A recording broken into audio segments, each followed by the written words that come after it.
Suarakan sekarang. Oke, jadi di hari ini teman-teman terima kasih banyak untuk sharingnya dari Butet, Novita tadi, lalu ada Siska juga terakhir, lalu ada Stefani juga ya. Semoga saya berharap teman-teman yang ada ini juga punya, pasti punya, walaupun sedikit itu tidak apa-apa. Ada selfie juga ya tadi, tidak apa-apa, kita akan kembangkan itu. Masih ada waktu untuk kita kembangkan, entah dia akan fokus ke situ atau dia akan berubah. Kayak tadi saja Selfie bilang, dia maunya tentang isu lingkungan, kebakaran lahan yang bagaimana gitu ya. Tapi ternyata melihat lokasi misalnya, melihat situasi, kondisi, ternyata dia berubah terkait dengan pernikahan dini. Dan di pernikahan dini juga masih ada catatan-catatan yang belum bisa digali seutuhnya. Nah, kalau bisa digali seutuhnya, apakah dia masih berubah atau tidak? Judul tulisannya atau lead tulisannya. Seperti itu kawan-kawan, semoga kita masih semangat. Lalu ini, kita akan ada di bagian membuat kesimpulan. Membuat kesimpulan dari data dan informasi yang sementara ini kita dapatkan. Kemarin teman-teman punya asumsi misalnya Kak Siska ya kan, tadi dia bilang bahwa mungkin kesadaran orang membuang sampah di pinggir pantai wisata kunjungan wisata itu rendah misalnya. Ternyata sampai sana itu ada konteks isu yang menarik juga bahwa ada anak-anak remaja yang memanfaatkan lokasi masih di jam sekolah. Apakah ini yang mau diangkat atau masih tetap ke isu lingkungan tapi pengemasannya seperti apa? Begitu. Nah, untuk di kesimpulan ini materi yang coba kita bangun dengan Kak Dimas. Kita coba perhatikan catatan dari wawancara, dokumentasi dan observasi yang teman-teman lakukan. Yang pertama itu informasi apa atau apa saja informasi yang didapat dari wawancara. Jadi dikasih poin-poinnya. Kayak di Kasiska itu dia bisa dapat isu lingkungannya, informasinya siapa saja, kapan saja, jamnya apa saja, pihak-pihak kegiatan-kegiatan yang sudah dilakukan, pihak-pihak yang sudah terlibat, sesering apa, aktif tidak teraktif, tidak aktif dan lain-lain. Begitu juga seperti informasi apa yang didapat selama observasi yang dilakukan. Begitu juga nanti informasi apa yang dilakukan dengan dokumentasi. Oke, mungkin tadi Kak Siska belum sempat sharing tentang dokumentasi. Jadi dari informasi yang dia dapat di observasi dan wawancara bisa ada hubungannya dengan riset-riset yang ada gitu. Itu hubungannya seperti apa? Ini nih, ada riset ini atau ada dari Kementerian Kesehatan, dia bilang tentang ini nih, nyambung tidak dengan data-data yang sudah Kak Siska atau teman-teman sudah dapatkan. Kayak gitu ya. Nah, catatannya hari ini kita membuat kesimpulan nih. Teman-teman jangan ragu-ragu dan khawatir akan salah ya. Karena tadi kembali lagi kita proses belajar. Jadi mari kita coba membuat kesimpulan sementara kita ya. Kemudian karena ini harus terus dilatih. Kalau kita tidak latih, kita tidak bisa. Sesuatu itu kita bisa karena biasa dilatih, maka kita bisa dan bisa menjadi ahli gitu. Lalu kesimpulan itu dia memang rentan terhadap bias atau tidak objektif karena kurang data dan informasi. Makanya itu penting informasi sebanyak apa kita gali stakeholdernya atau pelakunya, pengunjungnya atau korbannya atau anak-anak target narasumber yang kita mau dapatkan itu. Lalu memperbanyak sumber informasi, perspektif kita mau mengangkat dari sisi mana, itu yang juga penting untuk mendukung objektivitas tulisan kita atau karya ilmiah kita. Nah, saya jelaskan dulu apa itu kesimpulan. Tentu bahwa kesimpulan itu bagian akhir dari tulisan. Kalau ada makalah atau ada penelitian atau ya tentunya hal-hal seperti itu, pasti kayak di terakhir tuh ada kayak apa bab bab penutup begitu ya, kesimpulan, lalu di bawahnya saran gitu. Nah, kesimpulan itu bisa di bagian seperti itu. Setelah apa yang kita lalui dengan metode observasi, wawancara, lalu dengan dukungan riset data, akan terbentuk kesimpulan-kesimpulan atau hasil akhir dari apa yang coba kita perjuangkan atau yang akan kita angkat. Tentunya di paragraf kesimpulan itu, teman-teman harus menggambarkan tulisan teman-teman dengan meringkas ide atau poin-poin dari yang diwawancarai, atau sesuatu yang dapat dengan kesan pada ide utama. Jadi gini, tetap pada topiknya teman-teman, masalahnya seperti apa, hasil dari wawancara observasi itu harus tetap berkaitan dengan hal tersebut. Kayak gitu.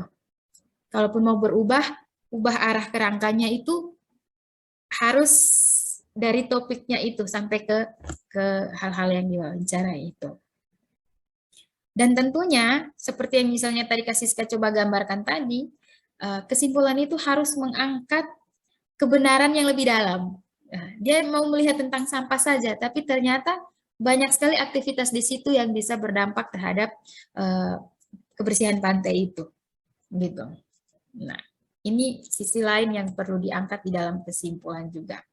Nah, ini ada tips dari Kak Dimas dan kita untuk menulis kesimpulan yang lebih kuat untuk meninggalkan kesan. Artinya bahwa tulisan teman-teman itu tidak dianggap sekedar menulis saja gitu, tidak kuat gitu, tapi justru adalah sesuatu hal yang kuat karena berdasarkan observasi, wawancara dan bahkan studi pusaka gitu, studi pustaka. Di sini ada sertakan kalimat topik. Maksudnya bahwa kesimpulan yang teman-teman buat itu harus dimulai dengan kalimat topik tadi yang isu tadi. Dan untuk mengingatkan kembali pembaca akan argumen utama dalam tulisannya teman-teman, akan masalah yang coba teman-teman angkat itu. Jadi harus tentang itu, gitu. Dan sampai misalnya Kak Siska contohnya lagi mengangkat tentang isu sampah, tapi ternyata sampai di kesimpulan dia mengangkat juga tentang anak-anak yang memanfaatkan fasilitas pantai untuk misalnya pacaran dan lain-lain di jam sekolah. Itu kan tidak terlalu nyambung tuh.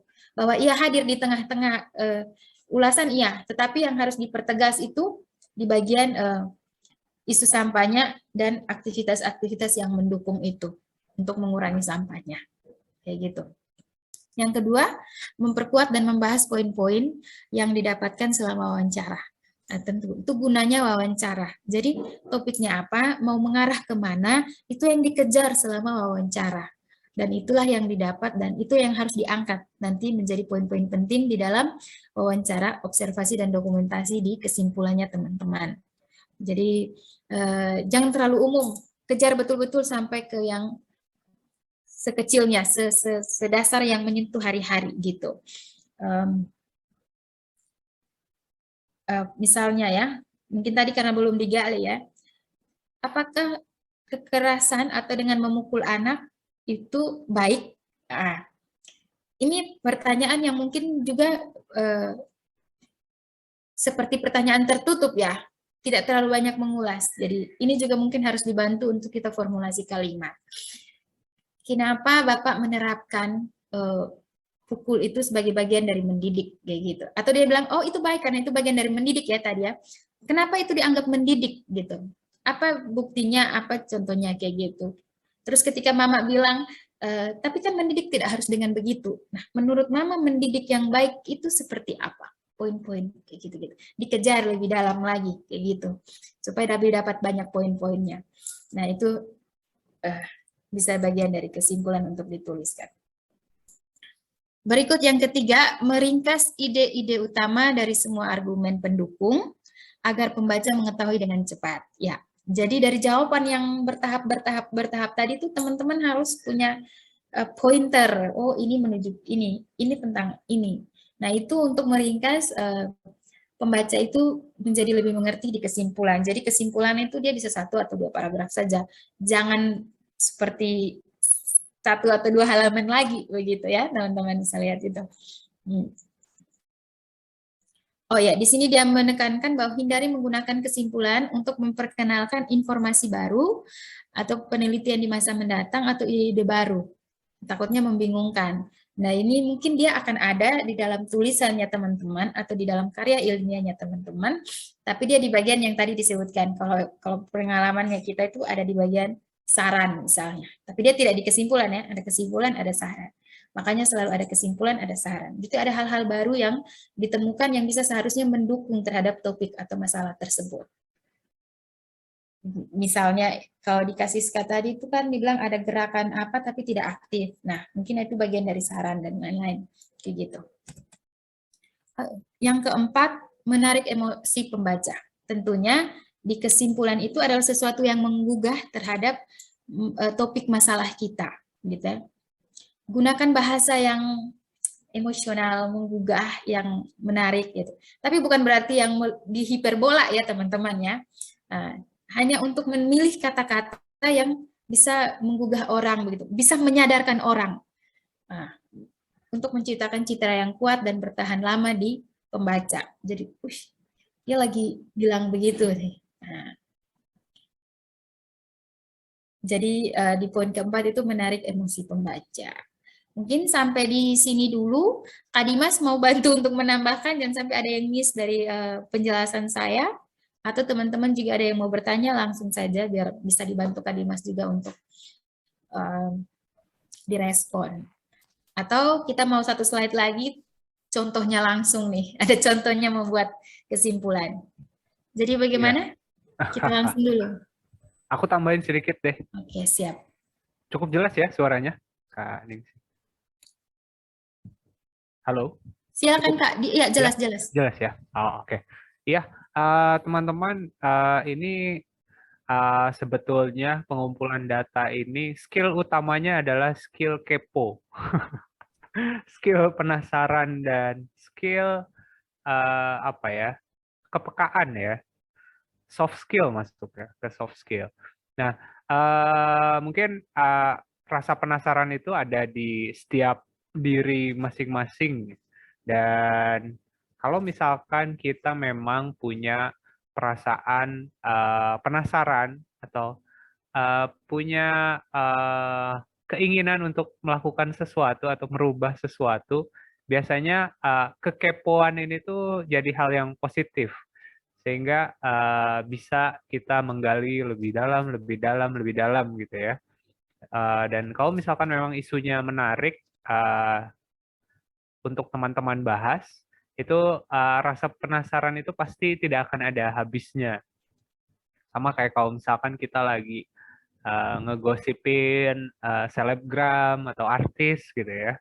Walaupun kita nggak kenal dengan mereka, tapi karena kita suka dengan mereka, seru dengan isunya, kita gali terus gitu ya. Atau misalkan kita punya senang dengan idol kita yang di Korea sana gitu kan.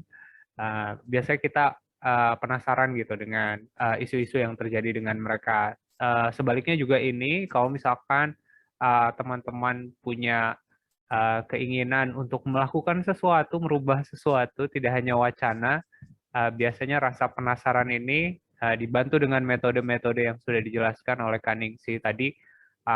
Seharusnya teman-teman bisa menemukan informasi-informasi yang baik, sehingga bisa membantu teman-teman untuk melakukan sesuatu ya, tidak hanya wacana di lokasi tempat teman-teman tinggal. Itu aja sih mungkin, Kaningsi, tambahan sedikit aja. Oke, makasih Kak Dimas. Ya, Kak Dimas mengingatkan kita bahwa ini bukan penugasan yang bikin capek teman-teman. Bukan, ini eh, menggali kekritisan kita. Peluang kita ketika melihat, kita menjadi resah, menjadi ini penasaran kok bisa ya, sudah ada tempat yang bagus tapi orang bisa buang sampah sembarangan. Kok bisa ya dia bilang, kan bukan kami saja yang buang sampah di sini, ada orang lain juga, kenapa harus kami yang pilih, misalnya gitu. Digali-gali terus gitu, jadi itu bisa menjadi satu bingkai tindak lanjut begitu, bingkai tindak lanjutnya teman-teman gitu. kok bisa ya Bapak tadi bilang ini bagian dari mendidik, tapi kok bisa ya Mama bilang bukan, itu saja cara mendidik kayak gitu. Kok bisa ya orang bisa ada pernikahan dini begitu tuh. Siapa sih, apa sih yang menyebabkannya? Apa sih? Siapa sih? Sejak kapan sih ini terjadi? Kayak gitu-gitu. Kepo ya betul Kak Dimas ya. Oke, jadi untuk kesimpulannya dari hasil yang kawan-kawan sudah coba turun ke lapangan, ini ada contohnya nih. Jadi mari kita akan buat, karena pada dasarnya kesimpulan ini, apakah betul-betul kawan-kawan akan atau adik-adik akan tetap mengambil isu yang itu dengan tujuan yang itu, tujuan yang sekarang ke teman-teman buat, atau dengan hasil wawancara dan modelnya ke sini, ternyata kesimpulannya tidak lagi ke situ, asumsi kita keliru, atau ternyata setelah kita wawancara dan observasi, asumsi awal kita itu tidak sejalan, jadi mungkin kita akan rubah caranya, atau kita akan rubah cara menulisnya, artikelnya ataupun judulnya dan lain-lain.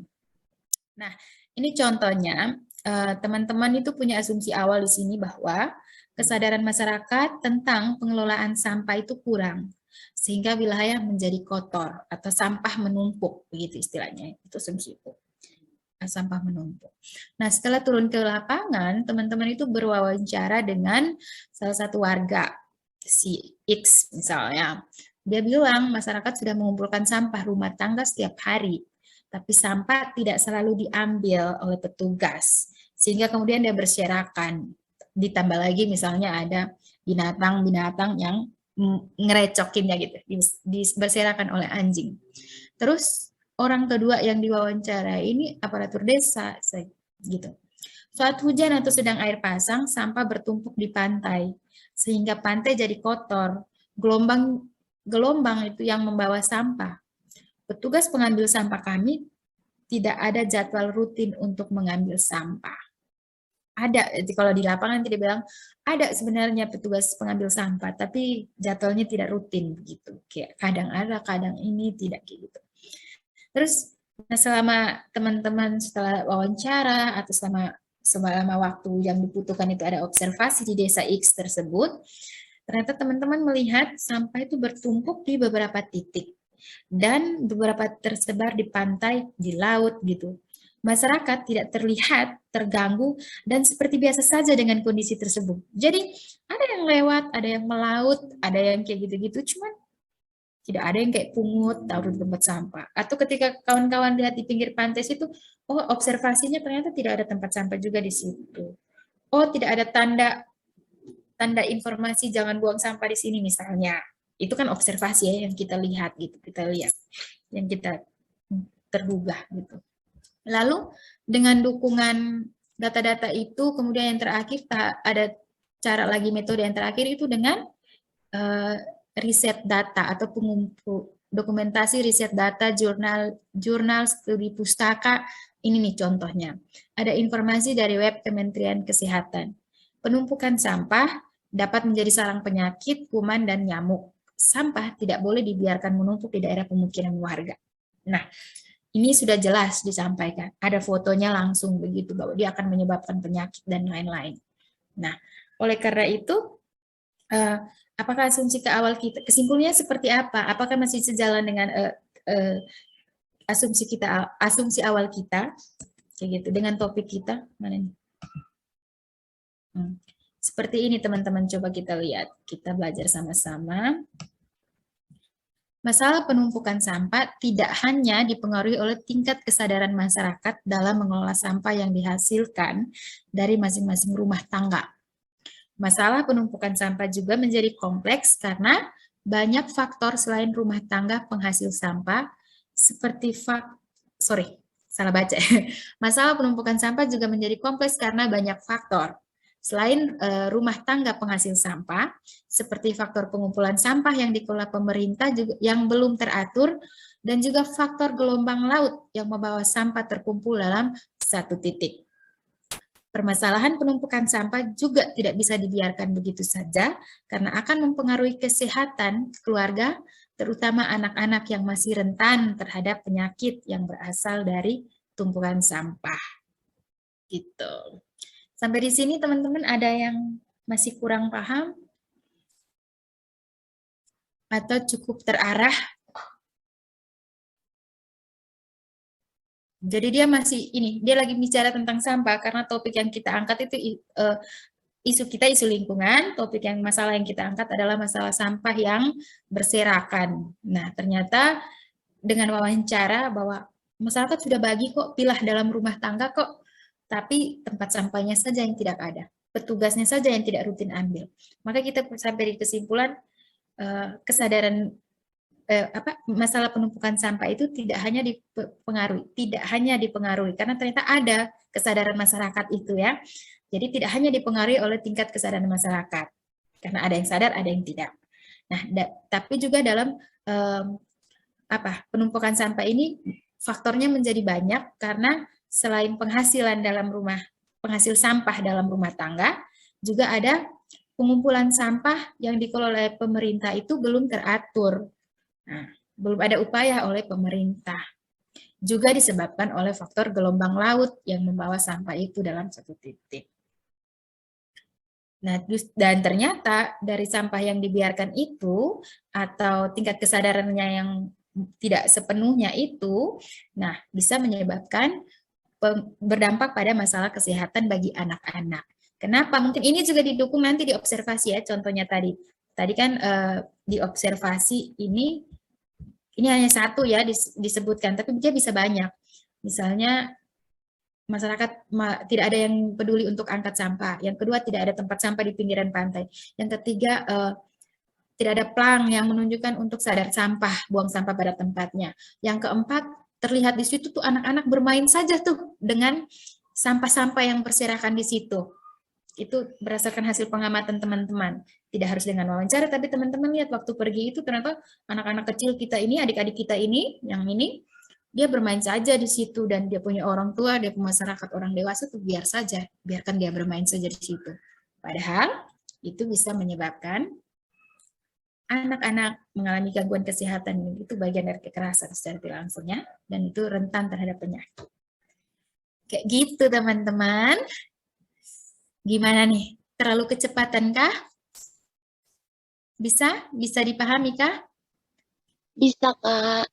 Wah. Oke. Semoga masih tetap menarik ya teman-teman ya. Gitu. Bisa, Kak. Oke, siap. Terima kasih. Lalu masih ada contoh lagi nih sebelum kita akan kemudian masuk dalam breakout room di kelompok masing-masing dan kakak mentor, dan masing-masing orang harus membuat dia punya kesimpulan sementara ini kayak gitu ya. Harus berani dicoba. Ini juga saya mencobanya. Jadi asumsi awalnya itu sulitnya menanamkan pendidikan karakter, yakni kebiasaan membuang sampah pada tempatnya, meskipun sudah disediakan tempat membuang sampah. Ini kalau tidak salah itu di Kak Edo ya, dulu pernah ada cerita dari Kak Edo di pinggir pantai, tapi itu pantai. Tapi ini saya coba untuk angkat dia di lokasi ini misalnya, lokasi untuk saya jadikan penelitian atau pengolahan data ini misalnya di SD SMA, sebut saja SD SMA XX lagi, dengan kelas 5 targetnya di lingkup observasinya. Waktunya misalnya di bulan September 2022, minggu kemarin misalnya, atau 2 minggu nanti misalnya. Nah, observasi yang dilakukan di situ tuh, kita melihat adik-adik itu tuh, kita datang lihat dalam 1 minggu misalnya, mereka membuang sampah pada tempatnya tidak nih? Karena di sini sudah disediakan tempat sampah, ya kan? Dalam satu tujuannya kita sudah ada tempat sampah, adik-adik ini membuang sampah pada tempatnya atau tidak, gitu. Jadi observasinya ini dia terlaksana tidak? Oh ternyata ada, tapi ternyata tidak. Atau ternyata semuanya adik-adik di kelas ini semuanya membuang sampah pada tempatnya. Nah ini contoh ya, jadi kawan-kawan bisa menaruh itu misalnya di desa, di RT, di kampus, dimanapun itu. Lalu yang kedua, piket kelas secara berkelompok.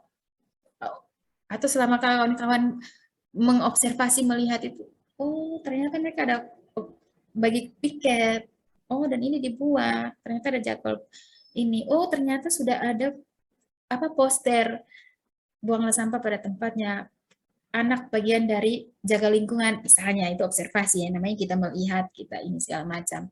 Karena ini kaitannya dengan membangun karakter peduli lingkungan. Terus, ternyata selama saya observasi itu, mereka juga melakukan pembiasaan memisahkan jenis sampah organik dan anorganik. Oh, ternyata itu. Atau nanti ketemu, ternyata tidak dilakukan yang ini, gitu. Lalu riset datanya apa? Riset datanya itu ternyata ada di dalam jurnalnya ini, salah satu terkait dengan membangun perilaku sadar sampah. Baik Torik Triprabowo gitu ya, Fakultas Sains dan Teknologi lain-lainnya. Ada sebenarnya capture-nya itu ada sebenarnya, cuman kayaknya tidak sempat masuk di sini. Lalu juga ini contoh informasi dari web yang kita dapat misalnya. Tapi ini adalah model-model hasil wawancaranya. Dia kemudian si pewawancara ini atau peneliti ini, dia mewawancara guru kelas tersebut dan juga dia mewawancarai siswa. Jadi dia bisa bertambah. Ini hanya bagian penggalan saja ya kawan-kawan ya. Contoh kayak tadi di observasi di awal tuh dia hanya satu saja yang kita angkat, tapi dia sebenarnya bisa banyak. Di contoh pertama tadi, wawancaranya juga dia hanya sini yang kita angkat satu, tapi sebenarnya dia banyak beruntun tuh, seperti yang Kak Siska punya tadi tuh. Nah di sini misalnya guru wali kelas bilang, tentu saja kita harus sering menyuruh anak-anak atau mengingatkan anak-anak. Misalnya habis jajan, ingat ya membuang sampah pada tempatnya. Kemudian kalau misalnya ada sampah, biasakan diambil dan buang ke tempat sampah. Gitu. Artinya harus selalu diingatkan dan harus diberi contoh. Misalnya ini guru wali kelas bilang, kalau sampah daun itu kita atau bungkusan yang dari daun yang mudah lapuk, nah itu kita pisahkan di satu tempat. Kalau yang plastik dipisahkan. Biasanya tempat sampah di depan kelas itu ada 2, nanti dikasih ke mereka atau kasih ke adik-adik. Terus siswanya juga bilang misalnya, karena sekolah menyediakan fasilitas-fasilitas kebersihan seperti sapu, kain pel, tong sampah, kemoceng, tempat cuci tangan, dan lain-lain. Sehingga itu membuat mereka menjadi rajin begitu, atau mereka menjadi terbiasa untuk membuang sampah pada tempatnya. Jadi ternyata kemudian kesimpulannya itu mungkin agak berbeda dengan asumsi kita awal gitu.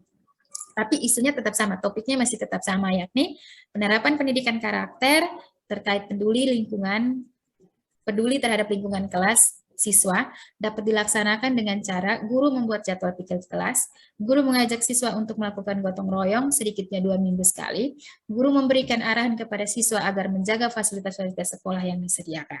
Yang menjadi faktor pendukung dalam mengaplikasikan penerapan pendidikan karakter peduli lingkungan di sekolah adalah pihak sekolah beserta staf jajaran sekolah menyediakan fasilitas-fasilitas kebersihan seperti sapu pel, tong sampah, dan lain-lain, agar siswa bisa menjaga kebersihan lingkungan kelas maupun sekolah dengan baik. Gitu. Jadi, ternyata yang kita pikirkan pendidikan karakter itu tidak berjalan, ternyata ada berjalan di sekolah ini. Dia mungkin saja hasilnya memang benar-benar tidak berjalan, misalnya di sekolah lain atau kelas lain. Atau dia memang tidak berjalan pendidikan karakter itu di pinggir pantai dan lain-lain. Walaupun sudah ada tong sampah, walaupun sudah ada papan informasi atau brosur-brosur gitu untuk buang sampah pada tempatnya. Kayak gitu, dan targetnya juga bisa berbeda. Your voice now, suara kamu sekarang.